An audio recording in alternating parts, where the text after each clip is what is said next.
Hop, bonsoir à tous. Vas-y Valdo, envoie.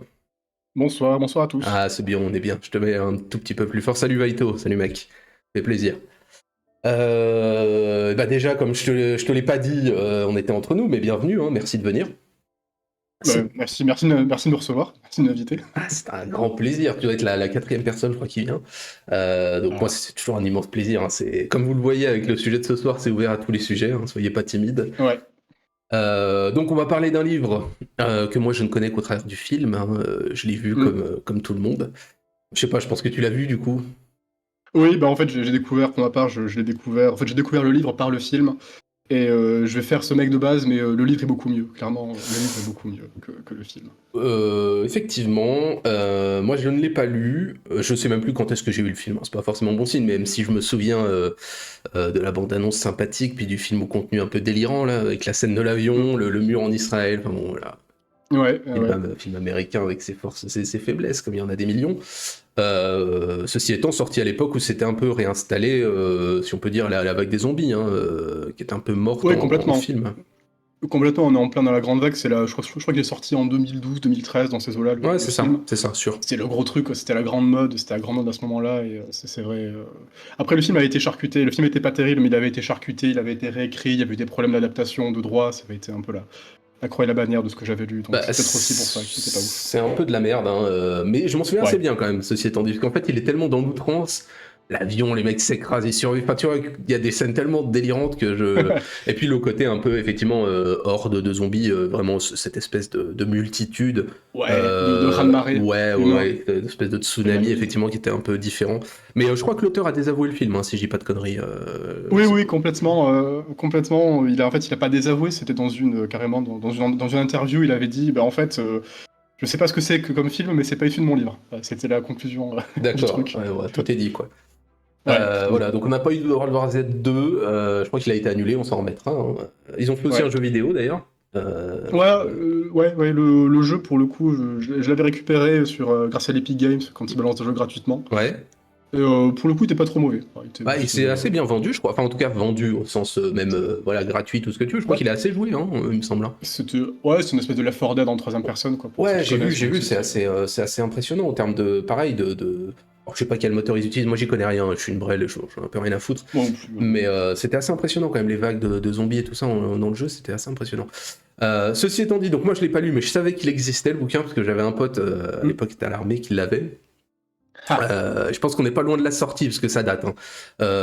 Vraiment, c'était 2009, 2010, quelque chose comme ça. Le livre est sorti en 2006, donc on approche des 20 ans, Et et en on français. approche. En français, je crois qu'il est sorti en 2007, je crois, ou Ouais, 2008. donc En fait, je c'était vérifie ça. quasiment à la sortie, voilà, 2008, 2009, 2010 maximum.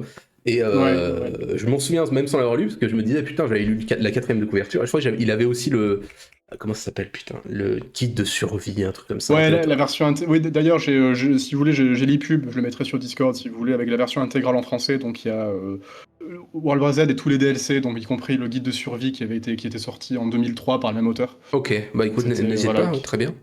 qui se Et... déroule en fait dans le même univers, et qui est en fait un guide qui existe dans l'univers du livre, quoi. Ok, C'est très méta tout ça. ok. Bah, moi je m'en souviens parce que je m'étais dit, putain, faudrait en faire un film. Et forcément, ils en ont fait un film. Non, mais des fois, ça me fait penser aussi. Non, mais des fois, t'as des réminiscences comme ça, et ça m'a fait penser aussi. J'ai jamais regardé la série Dexter de ma vie, mais je Ouais. suis quasi sûr que c'est issu d'un livre, et qui est assez ancien, enfin assez ancien, je veux dire, qui est forcément plus ancien que la série. Et je me souviens que j'avais un pote, on était vraiment très jeune ado, qui me disait, putain, ça ferait une excellente série, et genre 2 ans après, c'était une série aussi. Bref, voilà. Donc, comme je travaille toujours un peu mes sujets, je me suis renseigné, je connaissais pas l'auteur, j'ai vu que c'était le fils du grand acteur juif Mel Brooks. J'imagine que tu Ouais. vas nous en parler. Donc voilà, j'ai pas grand chose à dire de plus. Toi, tu m'as dit que c'était un livre, alors je me trompe peut-être sur les termes, mais d'enfance, entre guillemets, ou d'adolescence peut-être.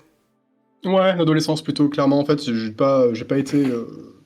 Alors, je suis désolé, il y a un orage il y a Ouais, l'orage pareil, derrière, et je sens que ma connexion fait des siennes. pareil chez moi. Ouais. Euh, ouais, bon, bref.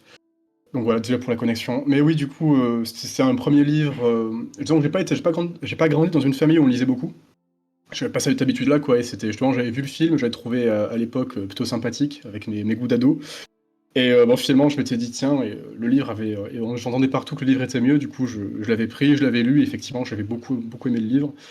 Donc, il y a un côté un peu Madeleine de Proust, quoi, gentiment, Ah, avec ce mais ça se bouquin. comprend, ouais. Ça se comprend. Et par ailleurs, c'est aussi un des bouquins qui m'a fait m'intéresser, qui m'a fait m'intéresser à la géopolitique et qui fait au final que que je travaille dedans aujourd'hui, quoi. Donc, c'est un bouquin qui va même assez loin, quoi. Ok, et ben C'est, n'hésite pas à ne pas nous en parler sur cette chaîne, puisque puisqu'on s'en passera très bien.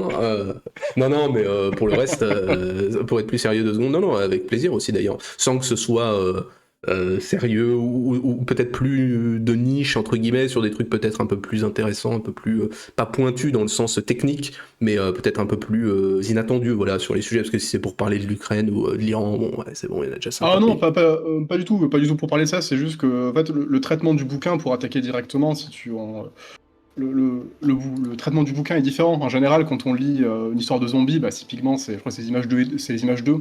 Non, mais ce que je voulais Ah, dire, ce que je voulais dire, c'est que si un jour tu as envie de parler de géopolitique, mais sous un autre angle ici, tu es le bienvenu. ah oui, C'était tout ce que ah oui, c'était tout ce que je voulais dire. Et ah d'ailleurs, oui. les livres d'enfance, on en fera par ailleurs une tier list un jour, tout le monde sera invité, vous viendrez parler de ça si vous voulez. Donc voilà, j'ai compris, pas de souci, je te laisse la parole, bouge pas. Ouais, bah, vas-y. Diaporama est là, voilà, donc moi je pense pas spécialement intervenir, même si j'aime beaucoup par ailleurs, j'ai été plutôt un consommateur de tout ce qui est zombies et compagnie. J'ai regardé les premières saisons de Walking Dead quand elles sortaient, j'aimais bien j'ai toujours bien Ouais. aimé l'univers. Des zombies et compagnie, j'aime bien cette espèce d'apocalypse et de survie, donc je connais quand même un peu mais voilà, je pense que tu vas être bien plus prolixe que moi sur le sujet. Voilà, donc écoute, je te laisse la parole et puis tu me dis effectivement, donc je mets l'image 2 tout de suite et puis on est Ouais, les deux parti. images, même les deux, hein, les deux images 02. Alors C'est un peu non, les. moi je les mets en diapo à la suite. Ah ouais, ah Donc merde. Ok. écoute, Ah, du coup, ouais, je les ai pas nommés pareil, du coup, sur des trucs. Ah, attends. Bon, en gros, c'était juste c'était le tome de The Walking Dead, c'était juste le tome de The Walking ah Dead. oui, oui, oui, ok. Oui, mais alors il est en numéro combien? Parce que bah c'est pas Ouais. grave, c'est pas grave. Attends, je vais regarder tout de suite. Il est en 4. Très bien. Ok, pas de souci. Bah, attends, du coup, si je fais Tac, comme il ça. Ouais, 4, s'affiche. du coup, ok, c'est bon. 4, bon, en fait, Tu le c'est sauras vrai que pour la quand on prochaine parle fois. Tu le sauras. Ouais, bah, je le sais, maintenant, je peux pas adapter comme ça. Le. Ouais, donc c'est vrai que quand on parle de zombies en général, c'est le truc classique, c'est les survivants qui se démerdent et qui doivent, avec leur intelligence et leur habileté, s'en sortir dans une espèce d'univers complètement apocalyptique. C'est un peu le cliché de l'histoire, quoi. Et d'ailleurs, généralement, au-delà de ces éléments peut-être un peu plus formels, quand on veut essayer de creuser un petit peu, ou quand on essaie de chercher le message qu'il pourrait y avoir derrière l'œuvre, quand on s'intéresse à ça, bon, généralement, il y a deux grandes tendances qui se dégagent. C'est soit, en fait, depuis le début, les vrais morts-vivants, c'était nous. Parce que l'apocalypse nous a privé de notre Et, humanité. et ça, si je peux me permettre, tu vois, j'ai dit que je dirais rien, mais en fait, un peu. Ça vient en droite ligne de Je suis une légende de Matheson. Ouais, complètement. Voilà, c'était ma petite intervention où effectivement le type à la fin, qui est un livre, hein, je précise, hein, c'est pas qu'un film avec Will Ouais. Smith. Oui, non, euh, oubliez le film. Oubliez le c'est film, un là livre aussi. assez ancien. Effectivement, à la fin, il se rend compte c'est lui Ouais, qui est l'anomalie, la quoi. légende, en fait. Ouais. C'est lui la légende, mais Mm, dans le mauvais sens du terme, quoi. mm. Plutôt le boogeyman, quoi. Bon, voilà, c'est un peu le cliché de base. Bon, en général, bon, pour le coup, je suis une légende des plus subtile quand même, mais justement plus subtile Oui, que oui, oui, juste oui, oui. l'humanité. On n'est plus vraiment humain à cause des zombies. Ça, c'est un peu la première version. Il y a une deuxième version du zombie qui est plutôt le zombie Romero. Donc, c'est l'image suivante, l'image 5, s'il te plaît. Bon, là, le zombie Romero, le message derrière, s'il y a un message derrière, ça serait plutôt un truc du style. En fait, c'est le capitalisme, c'est mal, et la société fait de nous des morts vivants. Voilà, c'est un peu les deux grands classiques, les deux grandes tendances qu'il y a dans l'histoire de zombies. Bah, pour le coup, World War Z est un peu différent parce qu'il arrive et il dit tout ça, c'est un peu de la merde. Et ce qu'on va faire, même s'il y a quelques-uns de ces éléments qui se retrouvent, hein, et il dit, ce que je vais faire un élément, c'est Max Brooks, l'auteur, dit, je vais faire en fait une espèce de document de prospective. Qu'est-ce qui se passerait si des zombies arrivaient dans le monde réel, bon, donc au moment où il écrit, quoi, donc c'est-à-dire au milieu des années 2000. Voilà, qu'est-ce qui se passerait concrètement, comment le monde réagirait, comment le monde pourrait répondre à cette menace-là si elle apparaissait. Alors ça, pour le coup, ça forme une certaine originalité. Euh, Par ailleurs, il transmet aussi un message, comme ça, le livre porte aussi un message, même si je pense que le message, il n'est pas forcément complètement voulu, mais je pense que c'est le message aussi lié à la personne, à l'auteur lui-même. C'était parce que j'ai trouvé le bouquin se retrouve être très fukuyamien, si j'ose dire, sur l'image suivante, la 6. Donc fukuyamien, en référence à Fukuyama, je vais pas non plus m'étendre dessus, mais c'était donc un auteur, un politologue américain, qui a écrit un bouquin en 1992 qui s'intitule la fin de La l'histoire et fin le de dernier homme. l'histoire, ouais, la fin de l'histoire, ouais, tout à fait. Absolument, je pense que tout le monde connaît. Le dernier homme aussi, on l'oublie toujours, mais c'est très important, cette deuxième partie du titre. J'ai un peu oublié. Mais dans ce bouquin-là, il explique, en gros, il s'essaie à la prospective aussi, il explique que, compte tenu de la mort de la fin des idéologies du communisme, la démocratie libérale, à l'occidental, comprenez le modèle occidental, devrait naturellement, avec des guillemets, entre guillemets, s'imposer au reste du monde. Bon, finalement, c'est un peu cette idée-là qu'on retrouve dans World War Z. C'est quelque chose, même si une fois plus l'auteur est quand même assez intelligent pour être assez subtil et pas arriver en mode oui, les démocraties ont tout été formidables et tous les régimes un peu autoritaires sont effondrés. Non, il est quand même plus subtil que ça. Et par ailleurs, l'auteur, là je sais pas si tu as mis l'image de l'auteur. Si, elle y était dès le début, ouais, tout à fait. Parfait, nickel. A été plutôt. Donc lui, c'est donc Max Brooks, fils de Mel Brooks, donc issu plutôt de l'intelligentsia culturelle américaine. C'est plutôt un démocrate, une espèce de démocrate californien, quoi. Ah oui, New oui, Yorkais, quoi. oui, oui, Mel Brooks, je me souviens, Voilà. a pris des grandes positions pour Biden et tout ça. Peut-être Ouais, lui, voilà. peut-être l'auteur aussi, je sais pas. Non, pour le coup, lui, j'ai pas trouvé de rien grand-chose sur Max Brooks, sur ses positions. Il a été peut-être plus. Voilà, il restait plus calme.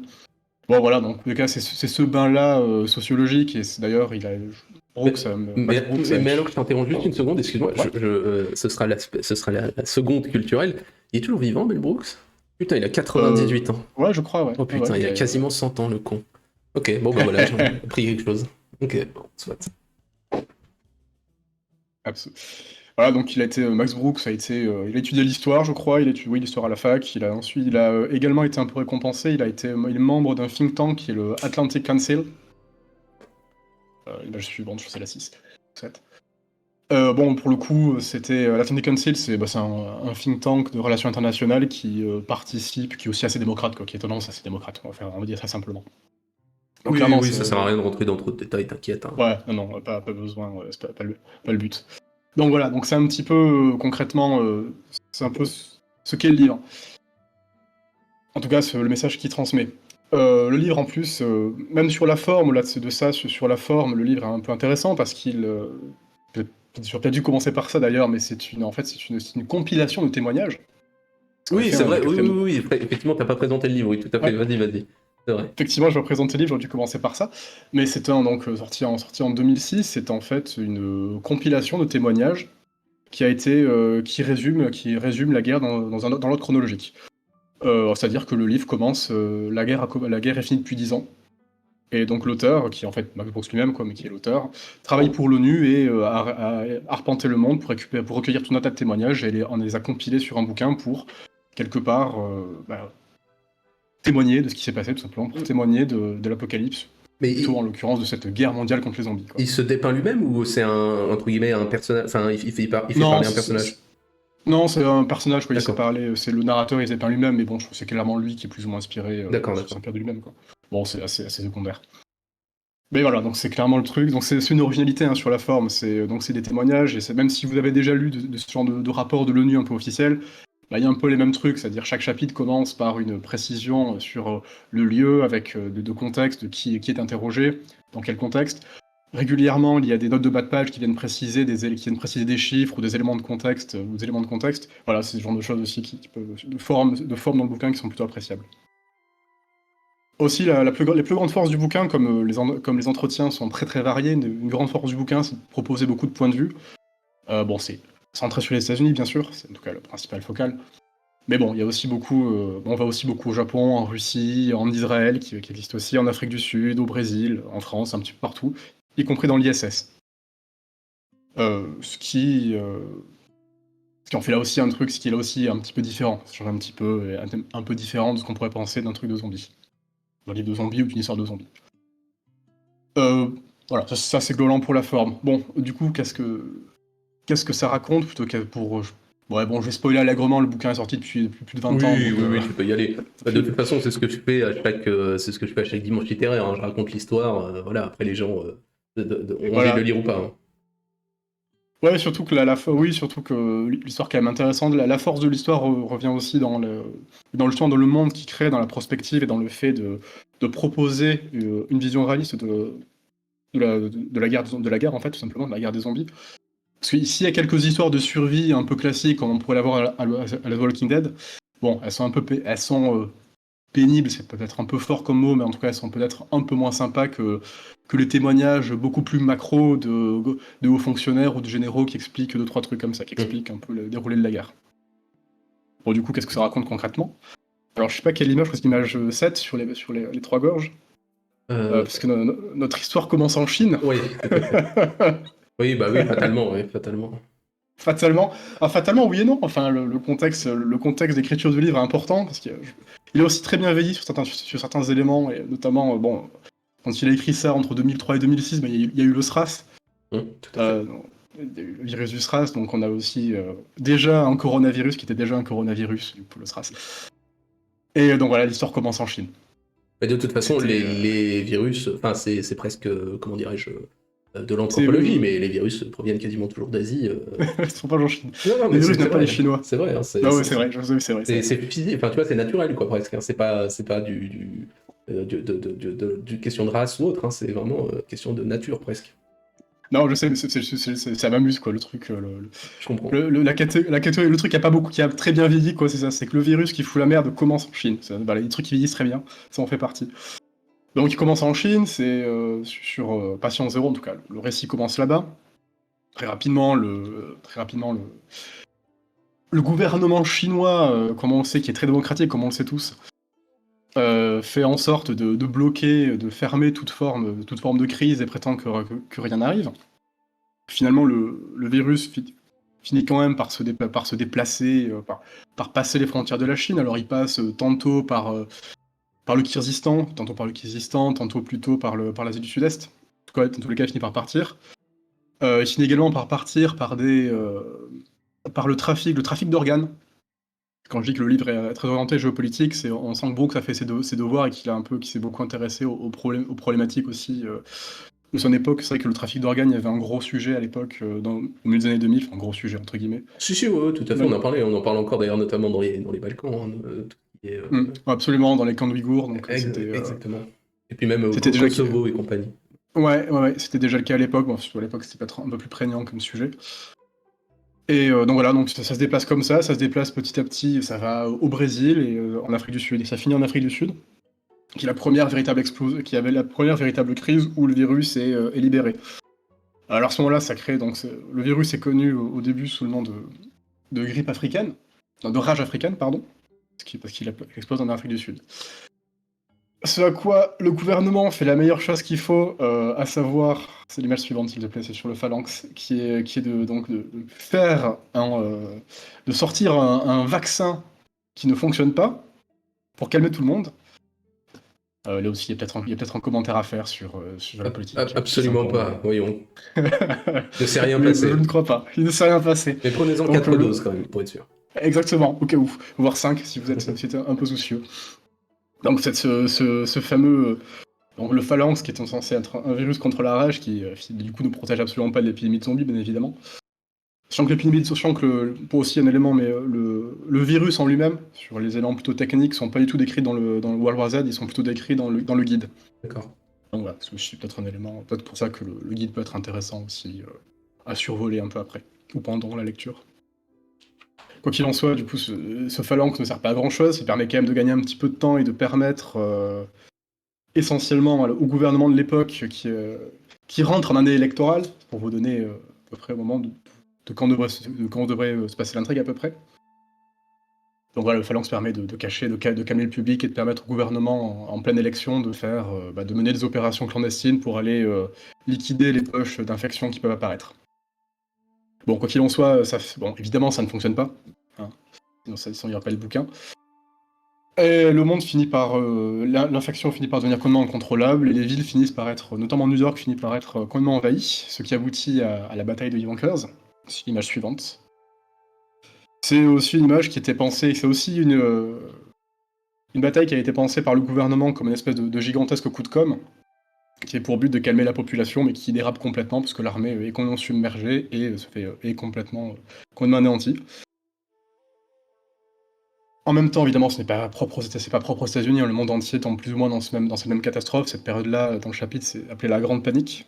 Voilà, c'est assez clair, ça mérite de la clarté. Ce qui pousse les différents gouvernements à agir, à se replier, et notamment à se replier derrière, en Californie, derrière les Rocheuses, pour le cas des États-Unis, ou dans des zones plus sécurisées, plutôt dans les montagnes, plutôt planquées, et de préparer la reconquête. Pour le coup, la reconquête, c'est les États-Unis, le président des États-Unis prend la lead, prend le leadership du monde et explique au monde qu'il faut à tout prix reconquérir, qu'il faut reconquérir la terre des morts parce que c'est pour l'avenir de l'humanité. Là aussi, un petit peu d'exceptionnalisme américain, ça fait jamais de mal. Oui, bah il sauve le monde, hein, c'est... Après... bon. Bien sûr. Mais ils sauvent ensemble. Là, ils le sauvent ensemble parce qu'ils sont conscients que beaucoup de choses se passent et qu'ils sont pas tous... il faut travailler ensemble pour réussir. C'est quand même un peu la spécificité du livre. Donc le pays se réforme complètement. Pareil, la manière dont le pays se réforme, hein, est assez détaillée, mais ça, je peux pas forcément rentrer dans le détail, mais en tout cas pas à l'oral, mais si ça vous intéresse, le bouquin détaille beaucoup de ce qui est réformé, de comment c'est réformé et des difficultés qui sont rencontrées pour la réforme. Pareil, c'est peut-être assez original pour un bouquin de zombies, qu'au final.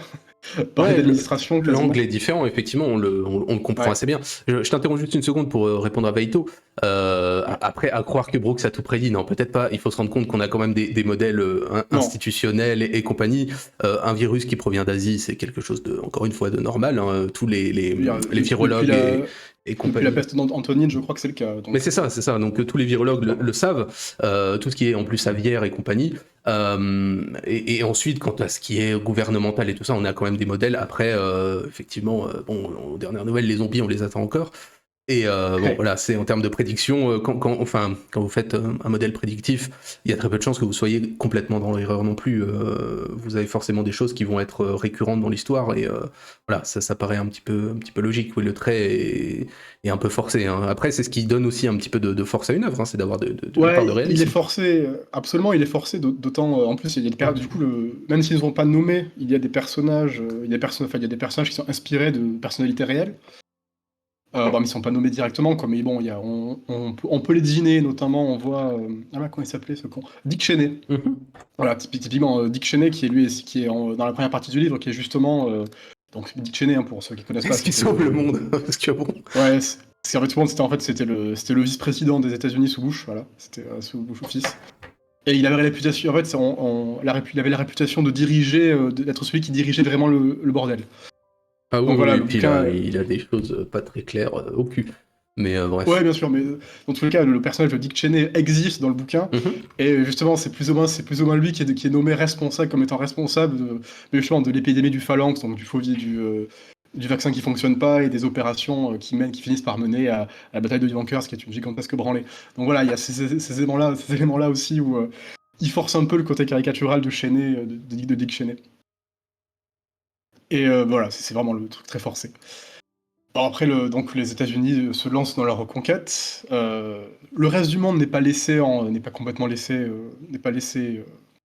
de côté, sans traitement. D'ailleurs, il y a plusieurs chapitres qui s'enchaînent sur ça. Hein. Je sais plus l'image suivante, je sais plus laquelle, c'est celle de la carte de l'Europe. Je sais pas si. ça c'est la reconquête américaine, d'accord. Ok. Ouais, donc celle d'après du coup. Donc c'est celle d'après. Bon, celle-là, c'est. Alors c'est pas une image officielle, c'est un truc qui a été inspiré par les fans, hein, sur Internet. Oui, bah, j'imagine. Bah, je suis content de voir que chez moi, alors du coup, c'est bon, c'était zone libre. Personne n'est venu jusqu'en cause pour aucun zombie. Mais il y en a déjà plein, hein. Il y en a déjà énormément. Quand il suffit de se promener dans les rues, ils sont déjà deux doigts d'être des zombies. Mais, ok. Très content de savoir que je survivrai. Démerdez-vous, hein, les autres. Hein. Eh bah écoute, c'est parfait. Voilà, c'était l'histoire. Donc le reste du monde aussi fait sa guerre. Les Européens font la guerre de leur côté. Pareil, des considérations. Les Russes font la guerre de leur côté aussi. La Russie est beaucoup traitée. Notamment parce que la Russie fait la guerre avec ses stocks de la guerre froide, parce qu'il y a beaucoup de références à la guerre froide, évidemment, vu qu'il faut forcer du contexte. Quoi qu'il en soit, la guerre dure en gros une dizaine d'années. Et à l'issue de la guerre, c'est l'ultime image, peut-être. pense. Le monde ressemble à peu près, le monde ressemble à peu près à ça. Le monde ressemble à peu près à ça, à savoir beaucoup d'évolutions. Alors, On voit attends, faut notamment. comprendre la carte. Je t'avoue que là, j'essaye Ouais, de. ouais, ouais, ouais, Si tu peux nous décrire un peu le. C'est la dernière image que j'ai mise, mais. Ouais, bien sûr, c'est la carte mondiale avec circa Ouais, tout à fait, tout à fait. 2030. Tout à fait.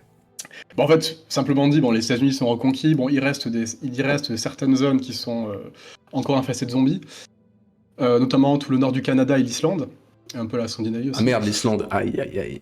C'est Dommage. con, ouais, je connais quelqu'un qui sera un peu emmerdé là, mais Aïe, aïe, aïe, aïe, aïe. Dommage. Bon. on voit également que, la Russie est redevenue le Holy Russian Empire, la Sainte Russie est revenue, D'accord. est Ouais, redevenue je vois.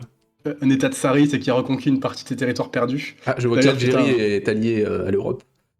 Ouais, ça a été, ça aussi, c'est plus une extrapolation qui a Ah, été faite pourquoi pas par les fans.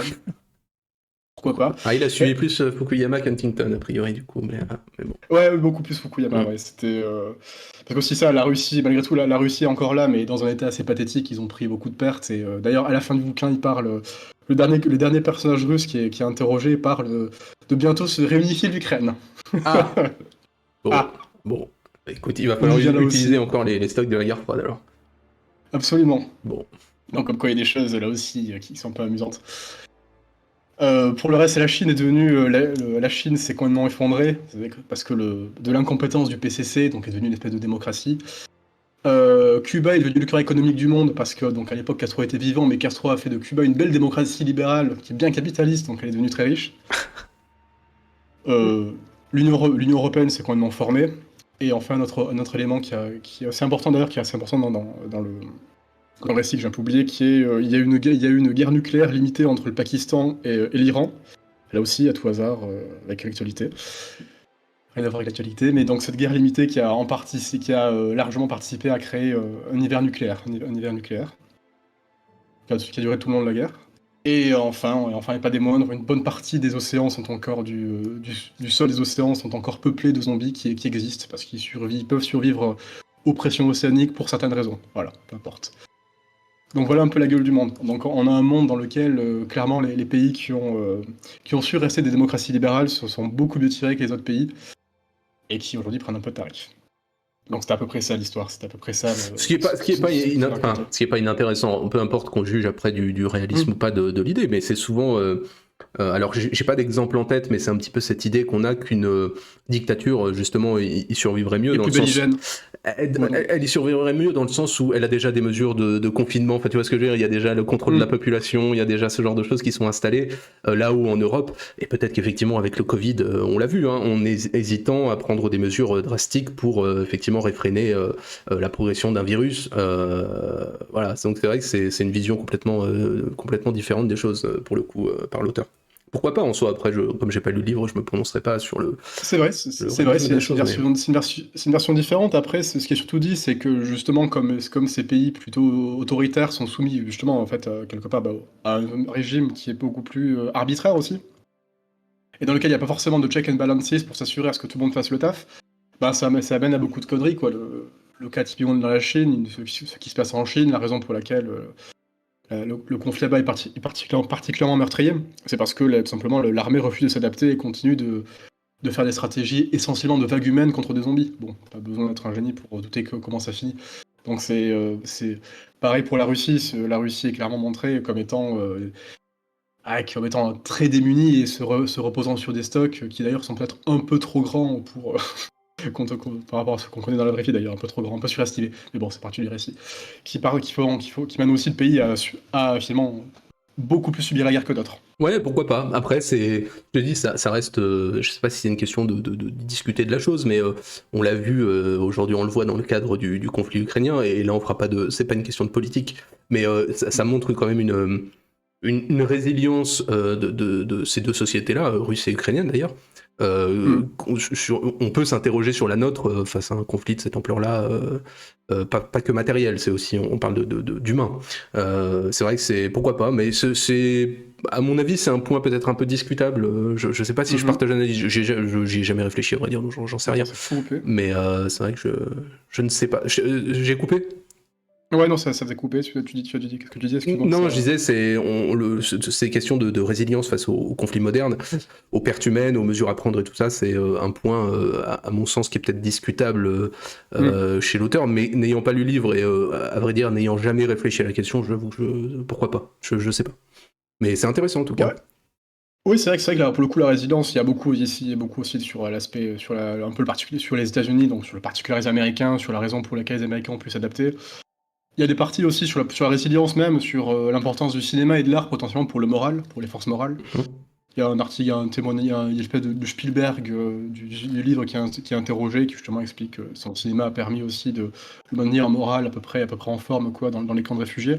Donc si cette force morale-là, elles peuvent, bien sûr que c'est extrêmement important. Après, pour faire une analyse sur ce qui est quotidiennement, enfin pour le coup qui est plutôt politique sur l'actualité, c'est que cette question de la résilience, elle se posait, mais ce qui est intéressant parce qu'elle se posait aussi sur l'Ukraine et sur la Russie avant la guerre.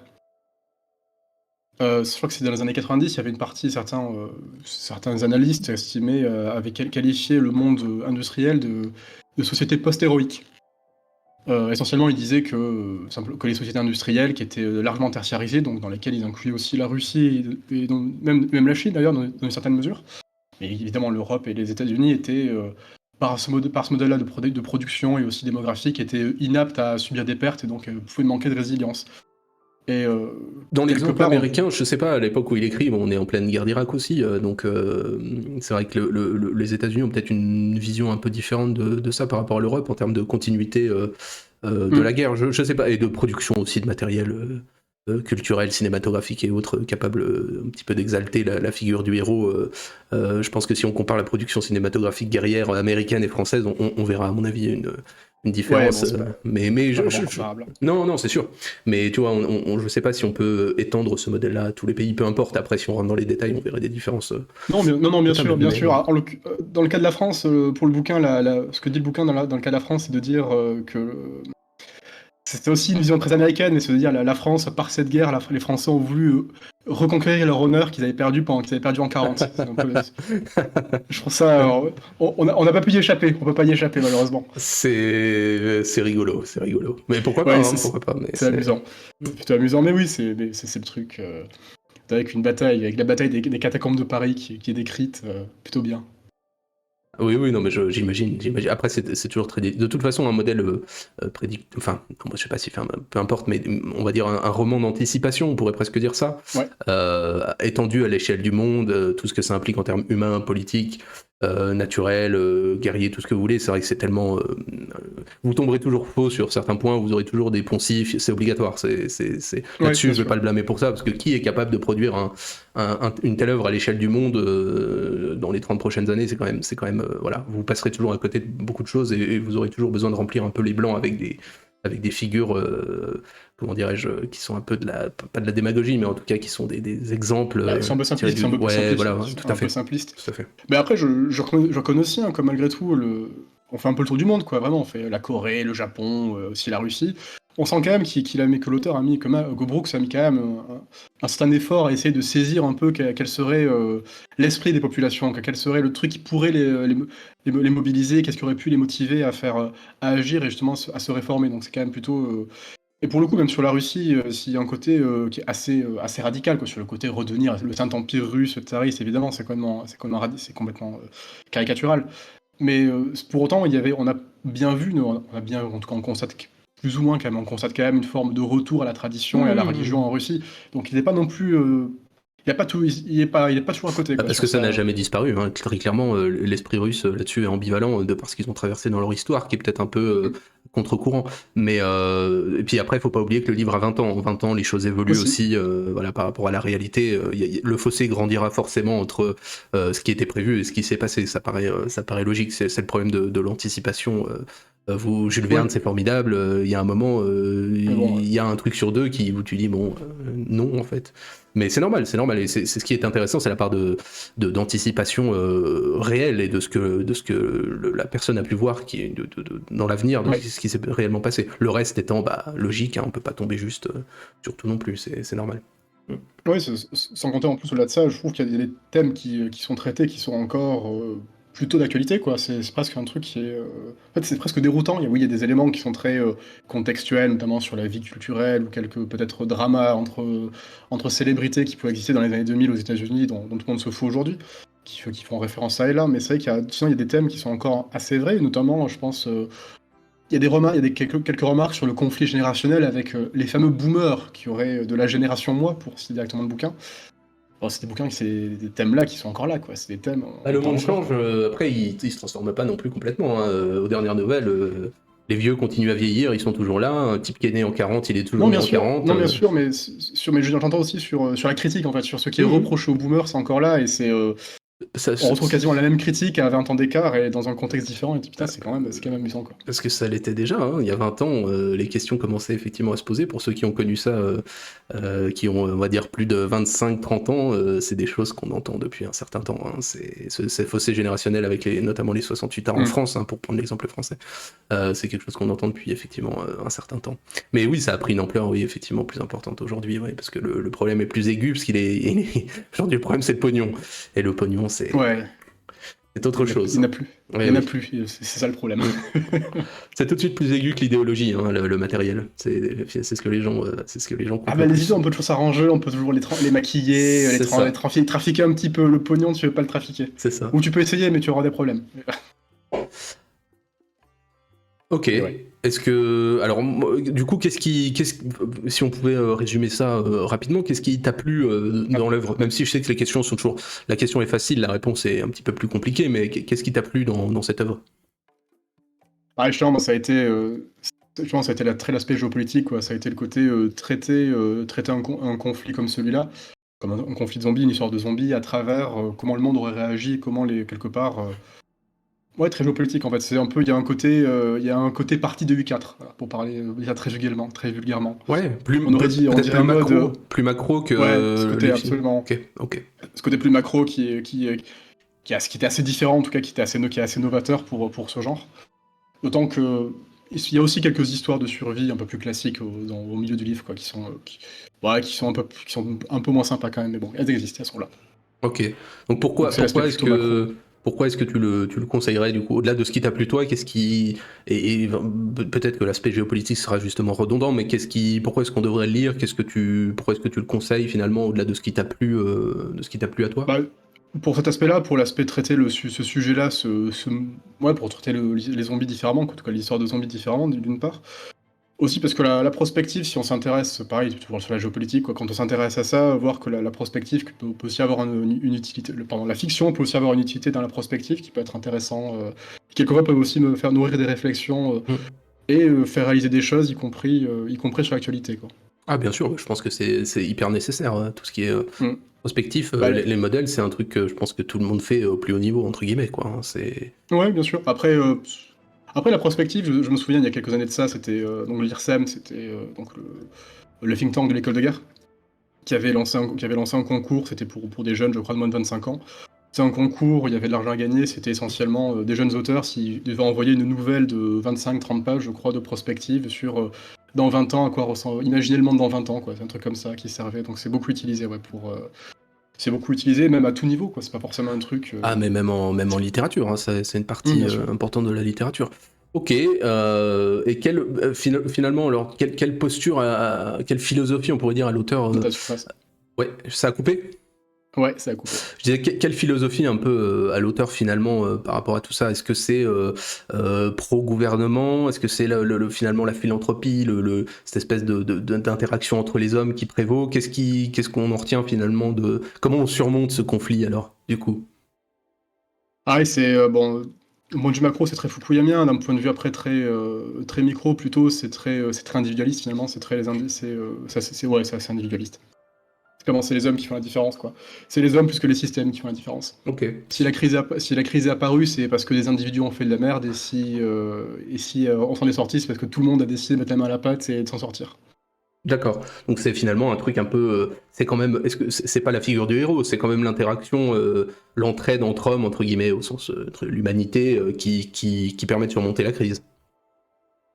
Entre nations, plutôt. Entre nations, d'accord. Il y a quand même, c'est quand même pas non plus, entre hommes, c'est pas non plus complètement, c'est aussi très concrètement dans les nations, quoi. C'est comment les nations sont organisées, après se sont entraînées. C'est Ok, pour ça que je dis, c'est plus très fukuyamien, quoi, à ce niveau-là. ok. Ok, très bien. Bah écoute, moi à titre personnel, rien de plus à dire, hein. Encore une fois, lisez-le si ça vous tente. En tout cas, tu nous l'as vendu de manière. Non, non, mais c'était plutôt bien construit et plutôt bien fait. On a vu les points un petit peu d'intérêt que ça pouvait avoir, la différence qu'on a par rapport à des œuvres dites peut-être plus classiques sur ce genre d'épidémie, ce genre de trucs qui sont toujours traités, c'est vrai. En tout cas, pour ce qui est du film, je connais un peu moins les bouquins et les BD ou les comics qu'on peut en tirer, mais dans les films, c'est toujours très centré sur un groupe. Ce qui paraît être plus simple à traiter aussi, hein, effectivement. Donc c'est vrai que ça a une certaine différence. C'était très intéressant. Encore une fois, tu reviens quand tu veux pour nous présenter ce que tu veux. Ce qui n'est pas un passe-droit, hein, c'est le principe même de la chaîne pour tout le monde. Hein. Vous venez faire ce que vous voulez. Parfois, c'est aussi l'occasion de parler d'un truc un peu différent. Il n'y a pas forcément le canal pour le faire ailleurs, entre guillemets. Enfin, c'est vrai que parler d'un livre qui nous a marqué dans l'adolescence, alors même si après tu développes ça et tu nous as montré un petit peu les points et les côtés les plus intéressants. Mais je veux dire, c'est vrai que parfois on a envie de parler de quelque chose et on voudrait le partager aux autres et on n'a pas forcément le canal adéquat pour le faire. Donc si je peux fournir à ma modeste échelle d'audience, malheureusement, si je peux fournir un canal pour les gens qui ont envie de partager des choses, c'est toujours moi c'est toujours un grand plaisir. De toute façon, ça a été le but premier, même si on va dire le but principal, même si moi j'adore faire mes présentations à moi aussi, parce que j'ai envie de partager, mais si tu veux, ce que j'applique à moi-même, je l'applique aux autres. Si je présente des choses, c'est parce que j'ai envie de les partager avec les autres, et que je trouvais pas l'endroit forcément pour le faire avec ce volume-là. Donc voilà, écoute, je te remercie encore une fois. Merci beaucoup. Et puis, voilà, quand tu veux, tu viendras nous parler de ce que tu veux. En tout cas, c'était très intéressant. C'était bien construit. J'étais surpris parce que je savais pas qu'on attend. Parce que ça coupe, c'est un peu assuré de mon côté, mais merci en tout cas de m'avoir reçu. Eh ben j'espère que c'était pas assuré pour les auditeurs présents et futurs. Normalement non, puisqu'on m'a déjà sur la dernière partie de Crusader Kings 2, ça coupait un petit peu sur Discord, mais pas en stream. Donc j'espère que ça va aller. Bon. Eh bien écoute, merci à toi et puis bonne soirée à tous. Bonne fin de semaine. On se retrouve demain. Demain, on finira la tier list des chars, normalement avec Skiros. Idarkos, je ne sais pas s'il sera là. Et puis, vendredi, normalement, on se fait un petit GeoGuessr. Donc, venez si vous le voulez. Et dimanche, c'est une autre réception. Pierre viendra nous parler de la supplication, qui, je crois, se passe dans le cadre de Tchernobyl. Donc, voilà, on aura un côté encore apocalyptique. Une fois de plus. Donc voilà, ça va être la semaine de la joie. Des épidémies et des explosions nucléaires diverses et variées aux quatre coins du monde. Voilà. Bah écoute, merci encore et puis bonne soirée à tous et à bientôt. Avec plaisir, merci à toi et bonne soirée Internet. Allez, à plus.